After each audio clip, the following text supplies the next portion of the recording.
Hey, what's up, everybody? This is Chris Burden from Board on a Thursday. I'm going to be continuing my E3 covers today, going over Ubisoft and Bethesda mainly, and I will get into Sony, kind of what I hope for their conference, some of my expectations, some things I hope to see, and let's go ahead and start off by talking about Bethesda. Bethesda started their conference last night at around midnight Central Time, which is my time zone, and I didn't stay up and watch it, and I'm glad I didn't, because I was not impressed when I watched it this afternoon.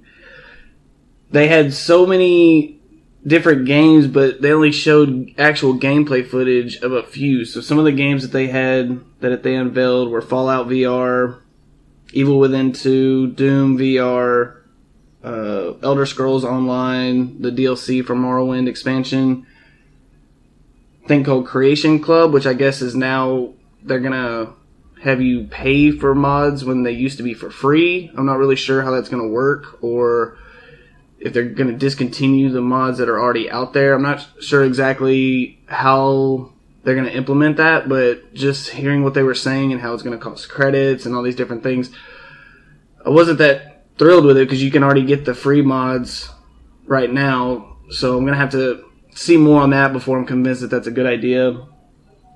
They've got DLC for Dishonored coming out, Quake, Wolfenstein, and I think that was about it. They had some other ones that I forgot to mention, but those were the main ones.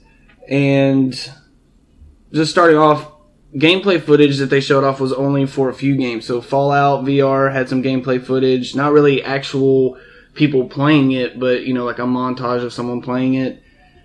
Quake, same thing. Wolfenstein, they had a little bit of gameplay, just montage. I was very kind of thrown off by the fact that they didn't have anybody on the stage playing any of these games. And some of these games come out pretty soon. Evil Within comes out in October. The Morrowind DLC is not too far off. I know they just had the expansion, so I was kind of surprised that they didn't show off actual people playing the game, real time. I just thought that was kind of a weird decision on their part. I wish that they would have done that and kind of shown off some of these things. The biggest thing I would assume for most people would be the Fallout VR. I'm not sold on the VR headsets. I think that everything I've read about people playing Fallout that have tested it on the VR is that they become nauseous. They play it for a little bit and they become sick because of all the motion, having to move around, and it's just very disorienting.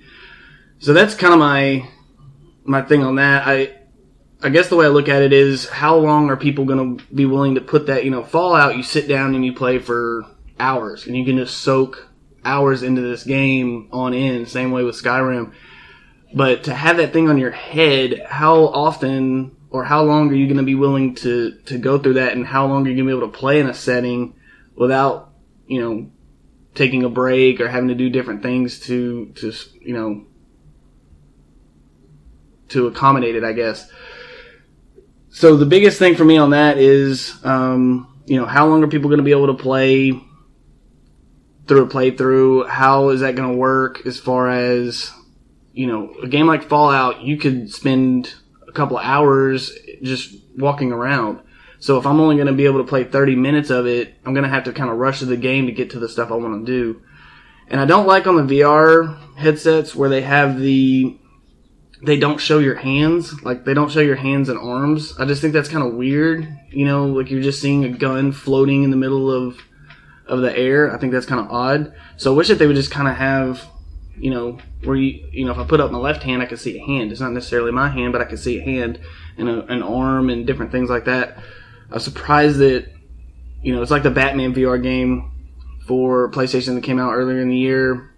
Same thing. You had the Batman hands, but he didn't have any arms. And to me, it's just it kind of takes you out of the immersive feeling that you're supposed to get from a VR headset.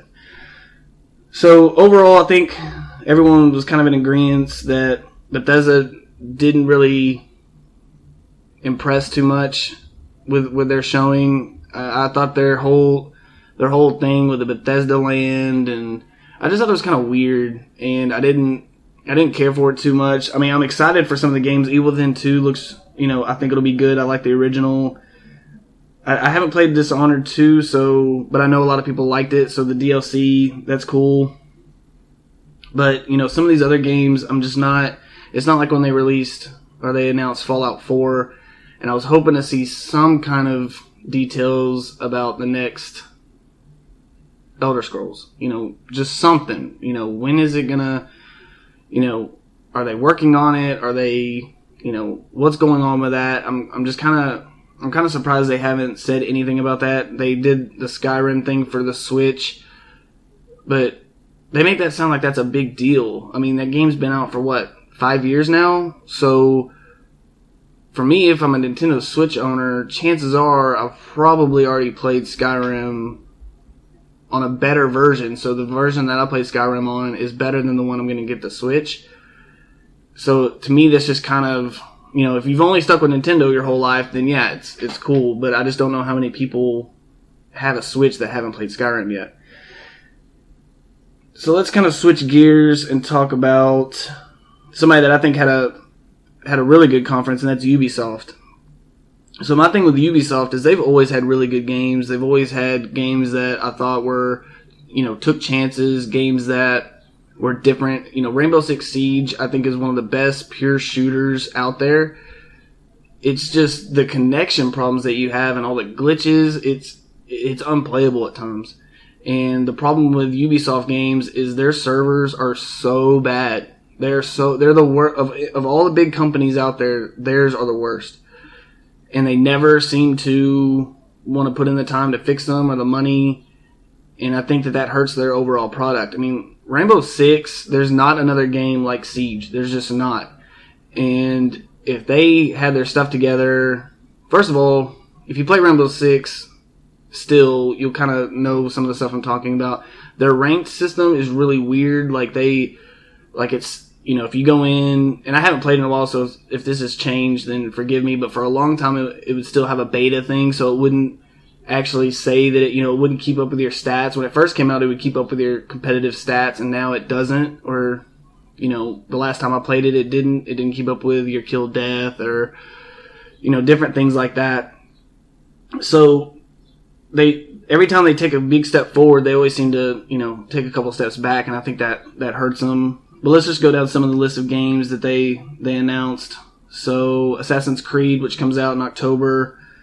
You've got, they announced Crew 2, Mario and Rabbids, which is a Switch exclusive. Just Dance. I don't know who still plays those kind of games.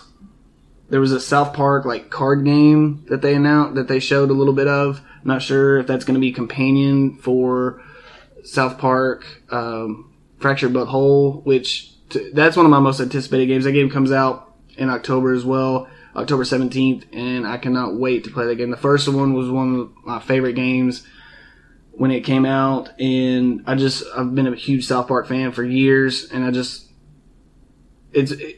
always what you wanted to do. You wanted to feel like you were in an episode of South Park, and they captured that perfectly with the first game. So I just think they're going to up the bar, and it's going to be amazing. They came out with a game called, or they showed off a game called Starlink. To me, it kind of looks like what No Man's Sky should have been. You're able to go to these different worlds, and you're able to fight different things. You're able to scavenge and all this different things.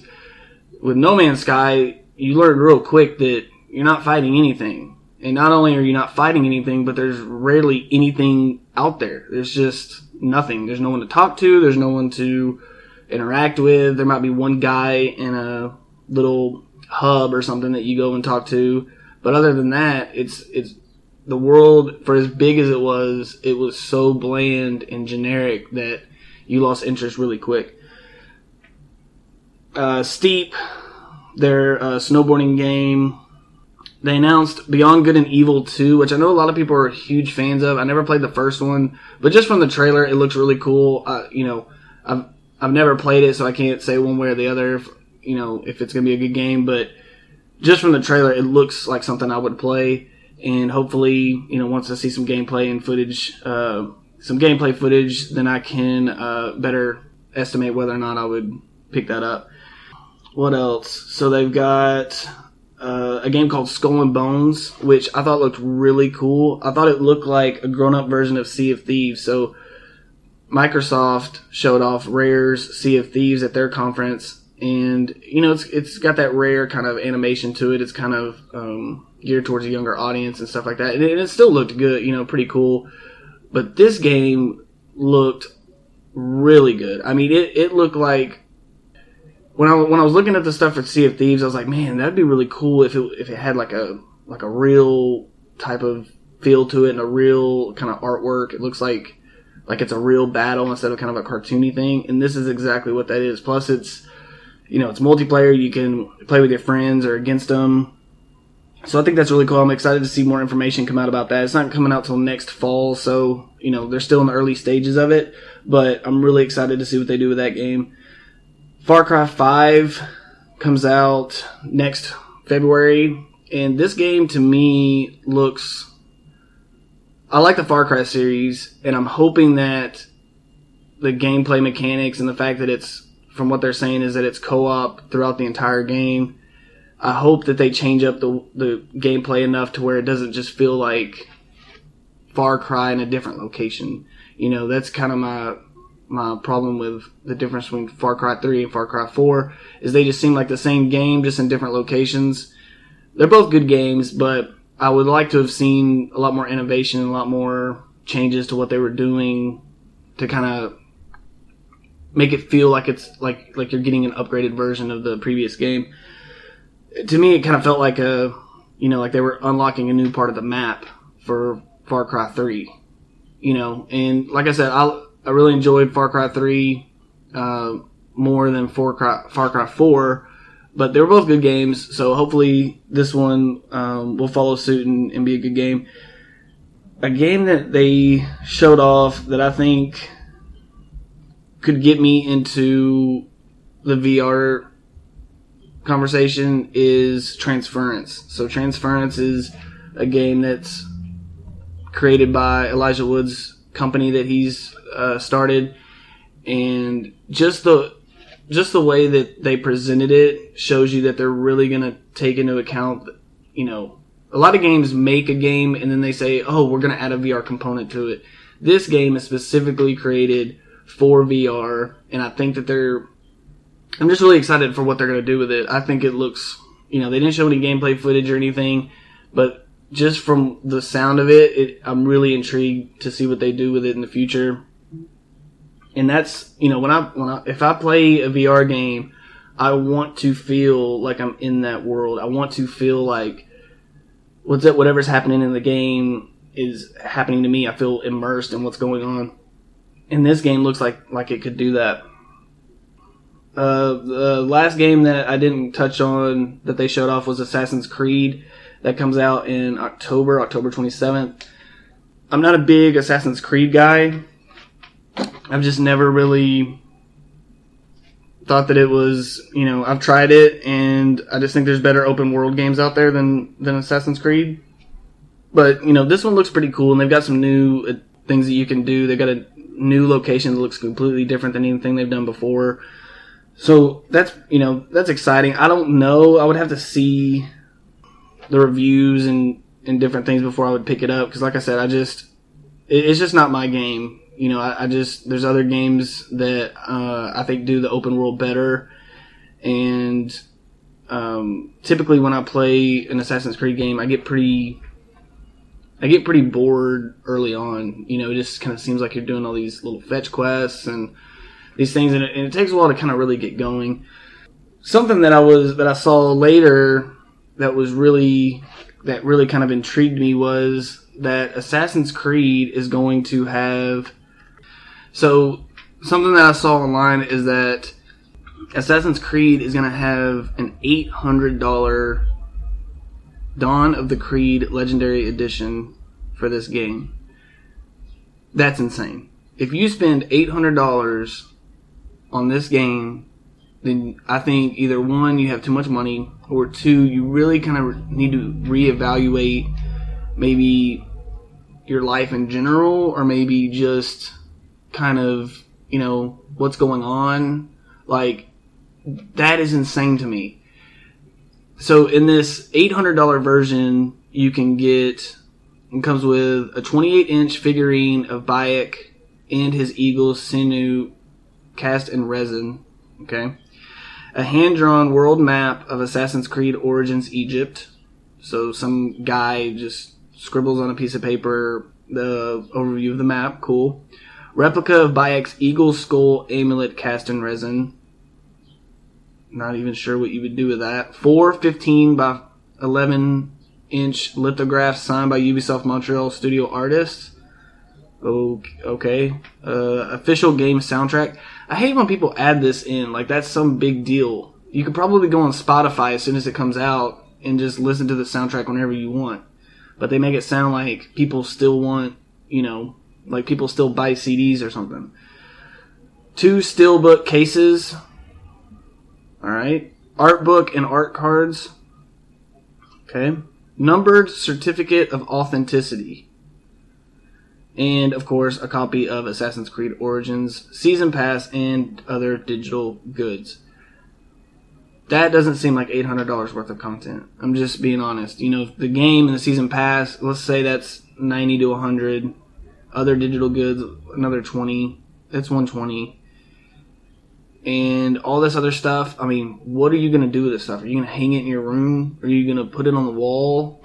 Like, I don't understand it.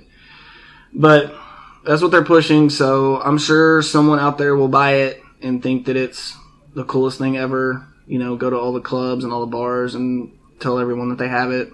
So that was kind of Ubisoft's a rundown of Ubisoft's conference. The biggest thing with them is they need to, instead of making all these legendary editions, why don't you put some of that money into your servers so that way I can get into a siege match within 5 minutes without getting booted every other map.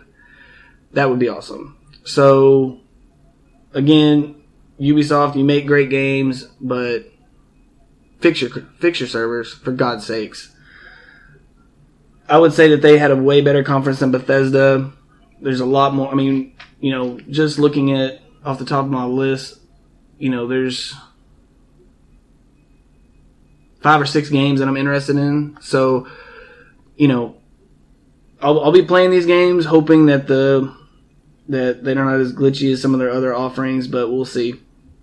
So let's switch kind of gears a little bit and talk about Sony. Sony's press conference comes up in about an hour and a half, and just some of the things that I hope that they're going to show, some things I think they're gonna do. And first of all, God of War. God of War is one of my favorite all-time video game series. I played the first one on, I guess it was PlayStation 2, and then, just kept, played the second one multiple times, played, God of War 3. I think it was one of the first games that I bought on my PS3. And they're just amazing games. They're some of the best story games out there. I mean, they tell you just feel like you feel his anger the whole game, and they do a really good job of showing that off. So I just want to see more information on that game. I want to see kind of what they do. I hope they don't have some kind of multiplayer component like they tried to throw in with, I believe it was God of War 3. They had a multiplayer thing. Or maybe it was one of the Ghosts of Sparta or something like that. But anyways, I hope that they nix that. They don't even try to attempt it.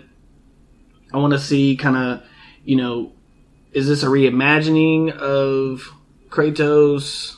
Is this him? Is this a sequel or whatever? I just kind of want to see where the story's going, kind of what brought him here.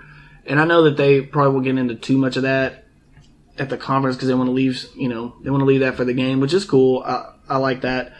But I also want to see a release date. I want to see if they have a firm, and I don't want to see fall 2018, or I want a release date. I want, them showing off, hey, this is going to be coming out pretty soon. Get ready for it. Because that's how they're going to beat Xbox. First of all, I don't think Xbox had a great conference. But the way Sony's going to beat them is by showing off these exclusives that I'm going to go over. and having really quick release dates for these things to where you don't have to wait another year and a half to get your hands on them. Uncharted Lost Legacy comes out in August, so I'm assuming you're going to see a lot of gameplay footage of that. You're going to see a lot of info about that and how that's going to play out. I'm really excited for that game just because it's kind of a change of pace. I hope that they never bring Nathan Drake back. I like the way that they ended his story, but I'm okay with these little one-off adventures with these other characters that we grew accustomed to or we ended up caring about. I'm totally okay with that. I think that'd be cool. Spider-Man, there's a new Spider-Man game that's going to come out for PlayStation, and I'm pretty sure it's an exclusive. From what I'm hearing, they're going to show off a lot of gameplay footage, and just from what I've seen, it looks really cool. But again, that's another exclusive. I just named 3 exclusives right off the bat, and I'll name some more that they're going to have that are coming out pretty soon. They're not too far off. Days Gone, I'm excited to kind of see what they do with that. I would love for them to announce. I don't know if they scrapped completely H1Z1, if that's never going to happen, but I would love for them to announce if that's ever going to be a thing, or if we just need to give up our hopes on that. Give us some kind of State of Decay type game for PlayStation that's kind of the same mechanics and everything, and I'll be completely happy. I think that would be that's what they're missing right now. Is they're missing a survival game where you work together in the vein of H1Z1, stuff like that. Bloodborne 2, I wouldn't be shocked if they show off at least maybe a teaser trailer for Bloodborne 2. Just get people kind of hyped for it. The first Bloodborne, I'm not gonna lie, I didn't finish it. I really liked it, but man, is that game frustrating. I got to this one part where you go into the stupid chapel and this guy just runs up to you and he'll suck out your brains.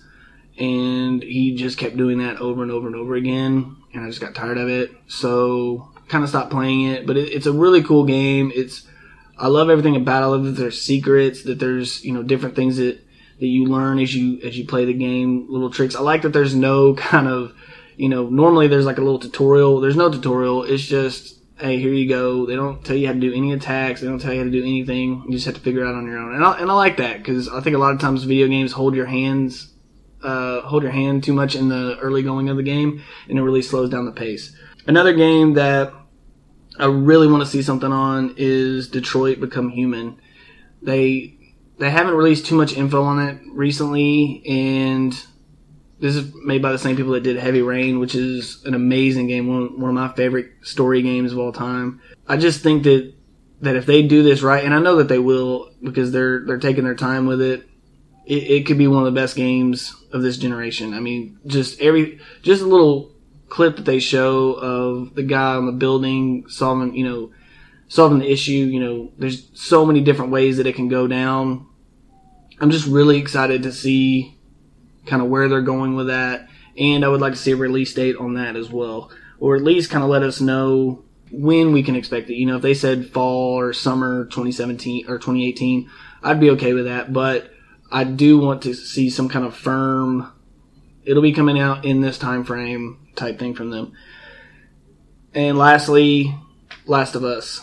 I think that this is a system seller for them no matter what. I mean, I think this, God of War, I think Detroit could be. Bloodborne, I know Bloodborne has a big following and people really like the Dark Souls games and stuff like that, so I mean, all these games that I listed, every single one of them is an exclusive. And then you think about what Microsoft had as far as exclusives, and they just don't compare. It's not even close. So I'm hoping to see some more footage of Last of Us. I would love to see some gameplay. I'm not sure if they're that far along yet, but if they showed off some gameplay and then again showed off a future release date, I think they win the conference if they do those things. If they have release dates that are close, and then you're going to be sitting there around Christmas time thinking, okay, do I want to pour, $500 into the Scorpio, or do I just want to keep playing my PlayStation or buy a PlayStation Pro when I have all these games at my disposal within the next few months? So I think that's the question. That's how they win E3, is they just show off their exclusives. They're going to show off probably some Destiny because they have some exclusive content. And Destiny 2 is one of my most anticipated games in a long time. So if they show that and then they just hit all the exclusives in a row and just show, like, look, you can't play these games anywhere else. And this isn't one of those things where it's, you know, a launch exclusive. These things are exclusive to Sony forever. That was a big selling point for me for Microsoft is, yeah, they had these launch exclusives, but in a while I'm going to be able to get my hands on them because, you know, it's only going to be a limited window where they have the exclusive rights. So that's kind of what I'm hoping to see from Sony. We're right at an hour and a half away from the conference. So let me know in the comments what you think. If you think I'm off base or if you agree with what I'm saying, let me know what some of the games you're looking forward to are. And I'll have a Sony review after their conference, hopefully tonight or maybe tomorrow morning. So again, thanks for taking the time to listen, and we'll see you next time.